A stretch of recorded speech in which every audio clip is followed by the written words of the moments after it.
Franz Brentano and Aristotle's Doctrine of the Spirit. Contrary to modern usage, the human being's total makeup will be described here as consisting of three elements: the physical, the soul, and the spiritual. This division, of course, is no different from what we are accustomed to in spiritual science. In these lectures, however, we want to build a bridge from spiritual science to the natural scientific approach in this area. Consequently, we will also consider what is normal for such deliberation of the human being in the modern sciences outside spiritual science. For a long time now, the total makeup of the human being has been viewed as consisting of only two parts: the physical or bodily nature and the soul. This has been true even when no open or veiled materialism was involved. Recognized science is not accustomed to speaking of spirit. Indeed, when the Catholic philosopher Anton Günther reverted to a threefold perspective of the human being as body, soul, and spirit, his books, which were interesting from that perspective, were placed on the list of forbidden books by the Church in Rome. Footnote: Anton Günther, 1783 to 1826, a speculative Catholic theologian, placed on the Index in 1857. End of footnote. The Catholic Church acted contrary to the Bible, where it can be shown in both the Old and New Testaments that human nature is threefold, and that we can speak of a body, soul, and spirit. Relatively early, in the very first centuries, the Church prohibited the spirit. That means that in a certain sense it led the evolution of dogma in such a way that the human being may consist only of body and soul. Philosophers of the Middle Ages considered it highly heretical to accept a threefold makeup, and this applies today to all those who still base their beliefs on that philosophical outlook. This is still considered to be absolutely heretical in the Catholic Church today. Oddly enough, the Catholic view has made its way into contemporary science. If you try to understand why people working today in the science of psychology, the science of the soul, speak essentially only of body and soul, rather than of body, soul, and spirit, there can hardly be any other basis for such a perspective than the fact that over the course of time, spirit was forgotten. Therefore, people today no longer have, within their normal thinking, any way of achieving an idea or concept that would enable them to speak of the human spirit as a separate element in addition to the soul. In this introduction, which may contain concepts that sound foreign to the circle of theosophists, since the corresponding literature is not known here, we must, however, draw attention to the threads that connect us to what otherwise exists as psychology.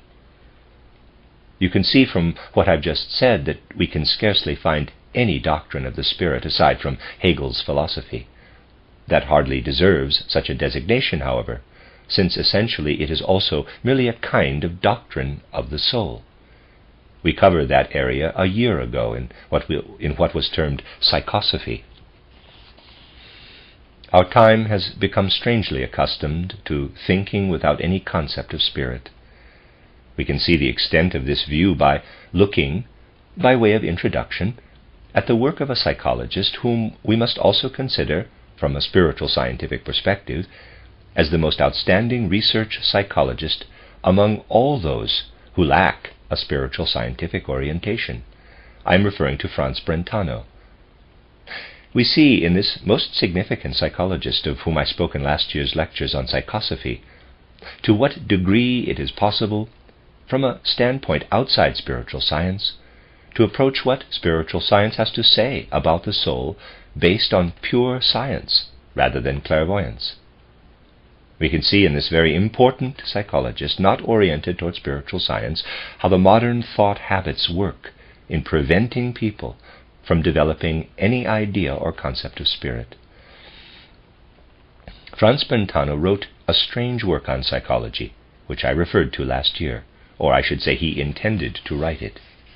The first volume appeared in the spring of 1874, with the promise of another volume in the autumn. There were to be further volumes in quick succession. The first is the only one that appeared. Nevertheless, a new edition was published very recently. It was not the whole volume, but only a part of the 1874 edition, a special chapter on classifying psychological phenomena. It was published simultaneously in German and Italian. An appendix was added to what was written in 1874. Considering the promise displayed in the first volume of Brentano's title Psychology, adherents of spiritual science have reason to bewail the fact that more volumes did not appear. A year ago, however, I reported that the reason for this could be easily understood from a spiritual scientific perspective. As those with a spiritual scientific view will realize, the current scientific orientation made it impossible to continue the series using the assumptions that were the basis for the first volume. Brentano wanted to work on his psychology in the 1870s in keeping with all the thinking habits of modern science. He took particular pride in not going along with a materialistic bias. His own direction was just the opposite, and proceeding instead purely methodically. He prided himself on pursuing his research entirely in keeping with the prevailing scientific methodology of the time. He intended to produce a psychology that accorded perfectly with the spirit of modern scientific methodology. When we note that there was to be a discussion of the question of immortality, among other highly interesting topics promised in his first volume, we must of course be painfully disappointed that no more appeared. Do not be surprised that I speak this way about a book of this kind, particularly from the perspective of spiritual science. I had to consider this book and its fate. Indeed, in terms of science, I find the whole scientific fate of its author symptomatic of and extraordinarily important for our time, and for what one can call pneumatosophy today, because it promised to discuss the soul's immortality. If, as may be gathered from several of Brentano's remarks, he expresses himself obliquely as intending to prove not the fact of immortality itself, but that hope of immortality can be justified, please note the difference, then we must agree that this is an extremely interesting fact for the character of current psychological thinking. Brentano, however, did not succeed in producing more than the first volume. It contains only his dispute with other schools of psychology, and lays a foundation for a scientific method in the psychological field, as well as the previously mentioned classification of the soul's activities or capacities. Nothing further ever appeared, except for the new edition of one section of the book. The reasons for this are extremely significant, and will have to be discussed in this series of lectures. Some of the reasons have to be addressed from a spiritual scientific standpoint, because they relate to the way in which modern science regards the soul, failing to see the spirit as something separate from it. I won't take any of the short time we have here to characterize the human soul, which we covered last year. To connect it to the current scientific thinking, however, I will have to use this introduction to discuss Brentano's classification of human soul faculties as it appears in the new edition. Brentano, a modern psychologist of the greatest significance in this regard for spiritual science, classifies the soul faculties not into the usual categories of thinking, feeling, and willing, but in a very different way as mental picturing, judging, and the phenomena of love and hate, or the emotions. You will be reminded immediately of its similarity to what the psychosophic lectures of a year ago presented from an entirely different source. I need not comment on what mental picturing is in our sense, since these things have been spoken of so often in spiritual science. And we need not go into the concept of a mental picture as such, in relation to what we have to say as an introduction to Brentano's psychology. For us, the content of mental picturing is clear when we recall, regardless of how it is otherwise defined, that we think of mental picturing as the recalling of some thought content in the soul. A mental picture is any thought content that is present in the soul, and is not in some way connected with an emotion or with anything that is a declaration in connection with something objective. Judging differs from mental picturing in the previously characterized psychology. Judging is usually said to be a fusing of concepts. A quote-unquote rose, for example, would be a concept described as a mental picture, and quote-unquote red as another. But to say, quote, the rose is red, unquote, is a judgment. Brentano says that a quote-unquote fusion of concepts does not characterize a judgment. If we say the rose is red, however, either we mean nothing special, or if we do, another sentence is hidden within it. In other words, we are saying that the red rose is, asserting that there is a red rose among the things of reality.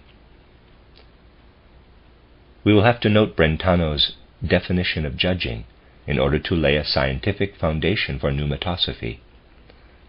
As you can see from superficial observation of your own soul content, there is much that is correct in such a view. Indeed, when we say the rose is red, what has been accomplished beyond the creation of a mental picture? There is no essential distinction between imagining rose and red or fusing the concepts. We are still involved in picturing. I do no more with the rose is red than I do when picturing rose and red. To recognize that the red rose is an admission essentially different from a mere fusing of concepts, however, for it points to something beyond mental picturing, something not limited to it, that is, to the determination of a reality. To say the rose is red states only that the mental images red and rose both exist in someone's soul. It is merely a statement about a thought content. At the moment, however, when something is ascertained and the statement is made that the red rose is, we then have a judgment in Brentano's sense. According to him, we have no right to speak of transcending the idea of a mental image when merely fusing mental images. We transcend mental picturing only when something is expressed in the life of mental images that is an ascertainment.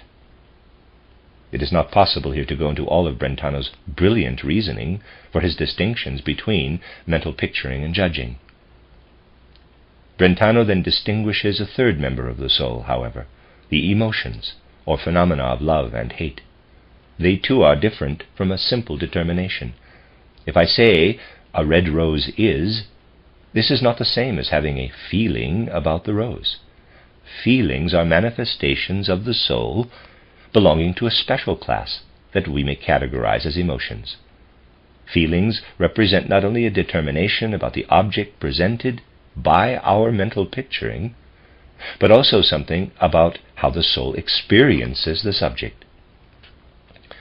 Brentano, however, does not specifically mention will phenomena, because, essentially, he does not find enough difference between the will and the phenomena of love and hate or other emotions.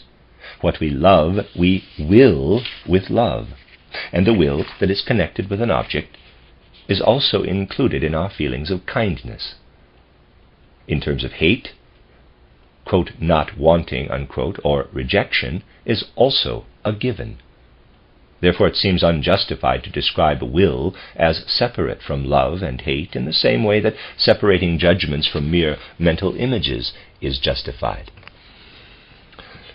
Thus we have, so to speak, divided the human soul into mental picturing, judging, and the manifestations of the emotions.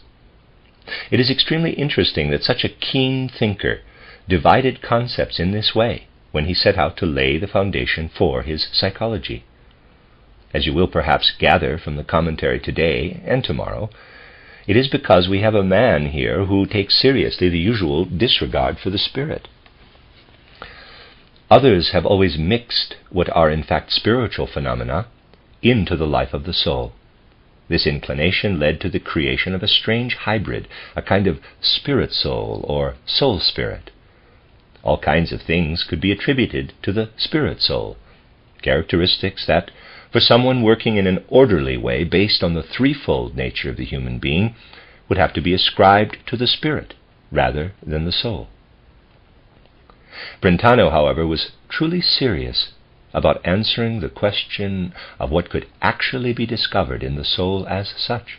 He was acute enough to discern what had to be excluded from the concepts of the soul when spirit is eliminated from consideration. Through taking this tendency seriously, he divided, as it were, the soul cleanly from the spirit. It would have been very interesting to see how, if he had continued his work, Brentano would have found that it had to end somewhere, because in reality the soul must receive the spirit and enter into a relationship with it. Otherwise, he would have had to acknowledge the necessity of progressing from the soul to spirit. Let us look at the two most remote elements of Brentano's classification, mental picturing and the emotions or the phenomena of love and hate, disregarding judgment. In Brentano's conceiving, mental picturing is simply something going on in the soul. Nothing is ascertained through our mental picturing. Making a determination about something real means that judging has to enter into it. This being so, the soul life is not only mental picturing. That would amount to saying that mental picturing is not able to lead of itself to a determination, that it would be impossible to get outside the soul in mental picturing, for only in judging can we get out of the soul, not in mental picturing. On the other hand, it is interesting that Brentano assigns all manifestations of the will to the manifestations of the emotions. There is certainly a good deal to be said for maintaining that the soul's relationship to the world is summed up in the emotions. You can indeed maintain that, basically speaking, the soul contains nothing but emotions. If they are strong enough, they will this or that. No psychologist can find anything in the soul but sympathy or antipathy or the phenomena of love and hate. Even where people's wills are deeply involved, they act, but while they are acting, nothing can be discovered in their souls but the phenomena of love or hate. That is how it is within the soul. If we now go on to the whole reality, we have to say that the relationship of the soul to the external world does not consist only of the soul's emotional experiences. It is, of course, a step that must be taken, but not wholly within the soul. If we are to go from an emotion to what then becomes will, it must be done out of the soul. The will does not have its totality within the soul, but only when the soul goes out of itself. No matter how much we may love an object or a fact, and no matter how great a role our emotions play in us, that hasn't made anything happen. A great deal of emotional agitation may go on in the soul, but that must be disregarded if something is supposed to happen. Mental picturing, therefore, confronts us in this type of psychology as an activity that does not go beyond itself into reality, and thus the emotions stand there without any ties to true willing, merely as preconditions of the soul to will. This is a matter of extraordinary interest. We will see that in mental picturing, the spirit enters the scene at the exact point where Brentano ended his characterizing. In mental picturing, the bridge leading from the soul to the spirit begins exactly at the place where, if it were not there, and the soul were not confronting the spirit, mental picturing would remain self-limited. We will see, on the other hand, that wherever a real transition is made from the emotions to the will, the spirit in turn enters in. We see here, in a significant scientific accomplishment of the last decades, how investigation breaks off at the exact point where spiritual scientific research has to enter the picture if the investigation is to be carried further. And it is interesting to see how the keenest thinkers have to work on the basis of the thought habits of the day. It could not be otherwise. Going on to other matters, the interesting threads linking today's scientific psychology with spiritual science become apparent in the case of this same man. Those who have concerned themselves with Brentano's writings have always been aware of his intense preoccupation with the Greek philosopher Aristotle throughout almost the whole extent of his professional life. By a strange coincidence, a book by Brentano entitled Aristotle and His Worldview, which contained his research on that philosopher, has just now appeared, giving us an opportunity that was not available 3 weeks ago. We can now acquaint ourselves with all the research he did on Aristotle during his long lifetime. Brentano does not, of course, view the world in the 20th century exactly as Aristotle did, but he stands in a certain close relationship to him and presents Aristotle's view of the spirit in a very open-minded, admirable way in this book. This is furthered by the fact that still another book by Brentano, bearing the title Aristotle's Doctrine of the Origin of the Human Spirit, has also appeared. It will be useful to say a word or two about this book, because Brentano is, in certain respects, not only the most interesting psychologist of modern times, but also the most significant authority on Aristotle's doctrine of the spirit. Let us take a brief look at it. We find in Aristotle a doctrine of the spirit established centuries before the birth of Christianity, and hence uninfluenced by Christian concepts. It was, in a certain sense, however, a compendium of everything represented by the culture of the Occident in the last centuries before the advent of Christianity. That culture had absorbed all that philosophy had achieved with regard to insight into the spirit. It was therefore possible for Aristotle to think scientifically in the 4th century BC about this matter, about the relationship of the spirit to the soul. Anyone who takes into account Brentano's position on Aristotle, as reflected in the 2 previously mentioned books, where one can sense so clearly how he thought about Aristotle, to the point of sharing his views on the major questions, will find it extraordinarily interesting to what extent a doctrine of the spirit that is not spiritual scientific is justified in going beyond Aristotle. It is also extremely interesting to compare the Aristotelian and theosophical doctrines of the spirit, insofar as the latter is scientific. I would like now to sketch the Aristotelian doctrine without going into a special substantiation of it. Aristotle speaks unmistakably of the spirit in relation to the human soul and body.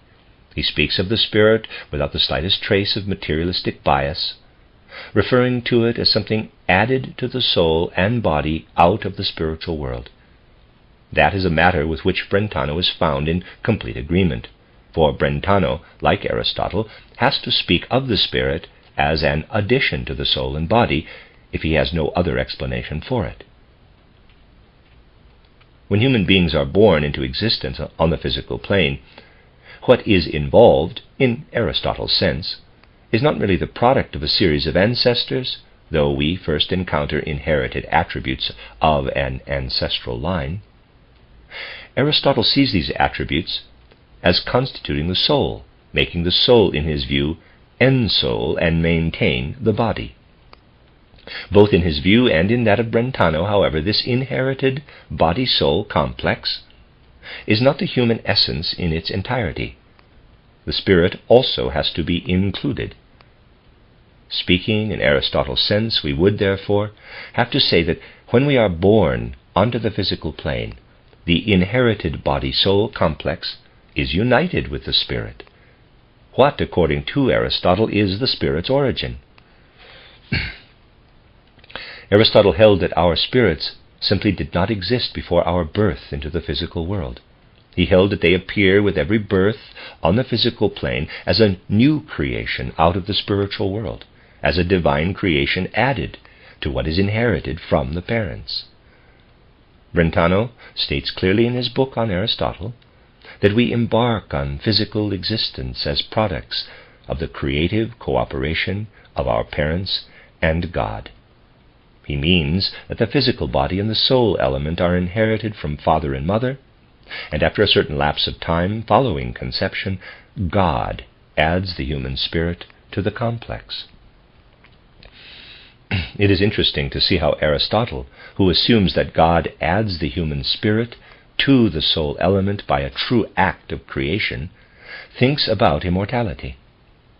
What we would refer to as the incarnated human spirit is not present before birth.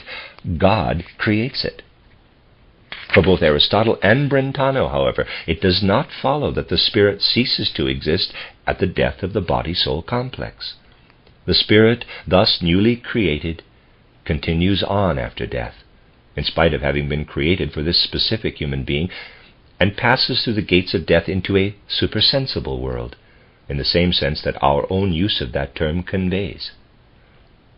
It is interesting, too, that Aristotle and Brentano, who seems still to be taking the Aristotelian view, trace the human spirit passing into a purely spiritual world. In other words, Aristotle sees this individual spirit, newly created by God, as living on. All investigators of Aristotle seem to agree that there can be no question of any return of this still living spirit into further bodily incarnations. He doesn't accept reincarnation. It would lead us too far afield to go into detail on much of Aristotle's purely logical argumentation, showing why he did not accept reincarnation. All we really need to do, however, is to consider Aristotle's premise of the human being's origin as a creation of the human spirit by God, a process that he saw continuing throughout all time to come. A return to incarnation by spirits that had lived before could not be looked upon as a new creation. It would not be a new creation if all the old spirits would reincarnate, and it would negate all the theories of a spirit that had already been in a human being were to reincarnate. Let me read that again. It would not be a new creation if all the old spirits would reincarnate, and it would negate all the theories if a spirit that had already been in a human being were to reincarnate. New creation could no longer be spoken of. Thus, the teaching of reincarnation by Aristotle would stand in contradiction to his creation.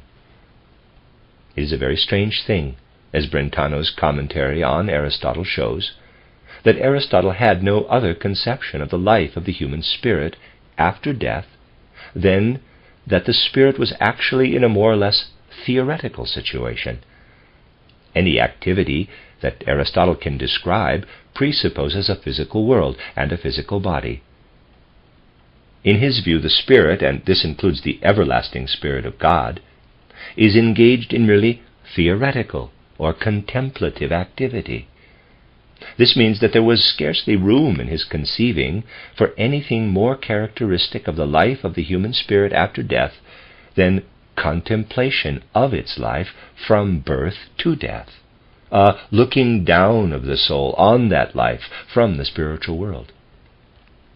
Not that Aristotle envisioned this as precluding any further development of the soul, because in Aristotle's picturing this life was significant for the soul. However, the soul had to look down on it continuously, experiencing it as particularly significant and basing its further progress on this one life. That is how he saw the spirit after death, looking back on its life on earth with all its events, its shortcomings and merits, one perhaps seeing an excellent life and basing further development on it, and another contemplating a life of dishonor and crime and having that as a basis for further development. That is approximately Aristotle's picturing of the relationship of the spirit to the soul and body. Let us ask ourselves how this view of the spirit looks to unprejudiced thinking. It is fully clear that Aristotle does not conceive life on earth to be a wretched episode in the total range of human existence, a time without significance for further development. There is no question of that with Aristotle. He saw life here as meaningful in a good sense, and as exceedingly important. Much is not clear about his view of the soul's further progress after death, but one thing is certain, that this single earth life is of essential importance for the soul's whole future progress. Even though God created this human spirit, which then appeared only in a single incarnation, he could still take pains to assure its further development despite the lack of more incarnations. We see that Aristotle insisted on a single incarnation as a goal of the Godhead, and that, in his view, it served a divine purpose as well to lead the human being to an earthly human body. Aristotle thought that it lay in the intention of the Godhead not just to create the indwelling human spirit, but to do so in a way that necessitated clothing it in a physical body for its further progress. From the moment of its creation for descent into an earthly body, the human spirit is motivated to enter earthly existence. It is impossible to conceive of the divinely created human spirit as lacking the longing to incarnate in a human body. Now picture, as Aristotle did, that this human spirit discarded the body, passing through the gates of death into the spiritual world and looking back on its incarnation. Let us suppose that as it looks back on its life on earth, it finds that life imperfect. Why should it not be a matter of course for most human spirits passing through the gates of death to feel that the earth existence has been imperfect? For no matter how perfect it may have seemed, there was still room within this earthly life to achieve something still more perfect. In the sense of Aristotle, we must thus recognize in these disincarnated spirits a perfectly natural longing for further bodily incarnations. The spirit needs physical incarnation in order to perfect itself. And if a single incarnation does not accomplish that, it naturally longs to have another one. Otherwise it would fail completely to achieve its goal. It is therefore impossible to conceive of a purposeful single incarnation in the sense of Aristotle unless such a one-time life were to mean the attainment of a perfect stage of development for the progress of the human spirit. The moment we admit that an earth life is not perfect, we also have to admit that the divinely created spirit necessarily experiences a longing for another earthly body. Just consider this strange divine creation envisioned by Aristotle. It produces a human spirit that takes on a physical body and leaves it at death, but, if we accept Aristotle's view, necessarily longs for another physical body without any possibility of entering one again. For the fact is that Aristotle rejects reincarnation, seeing the human spirit as living on after death in a spiritual world with a constant desire for a new incarnation never to be fulfilled. Aristotle's doctrine requires reincarnation, but rejects it. We will see that from another viewpoint. Aristotle must reject reincarnation.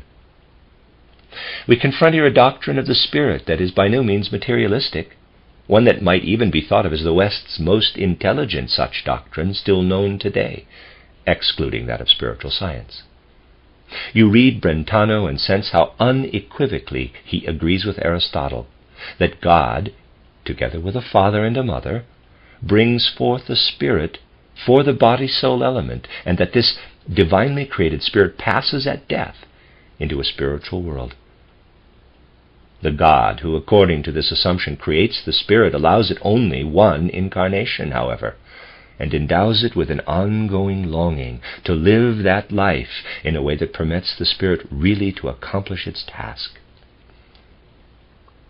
We see here how something that had its origin millennia ago still exercises a powerful influence on present-day science, justifiably so. We will see that Aristotle's greatness and significance are due to the penetrating intelligence of the conclusions arrived at in his doctrine of the spirit, and that it is possible to progress beyond them only if a scientific basis is provided for reincarnation. Such a basis was never provided before our times. We have only just reached the point of transition with regard to the doctrine of the spirit, where we can, essentially only through spiritual science, go beyond Aristotle in a true and fundamental way. It is interesting that a man as keen as Brentano has had to stop short at Aristotle's point of view, but was forced, on the other hand, by that very acuity to end up with nothing more than a psychology, because he took the exclusion of the spirit seriously. We will see from the mistakes made by the fact that the exclusion of the spirit led to a self-contradictory doctrine of the spirit, or rather of the soul, that from the standpoint of modern science, it is impossible to arrive at a non-contradictory view of the world if spiritual science is ignored.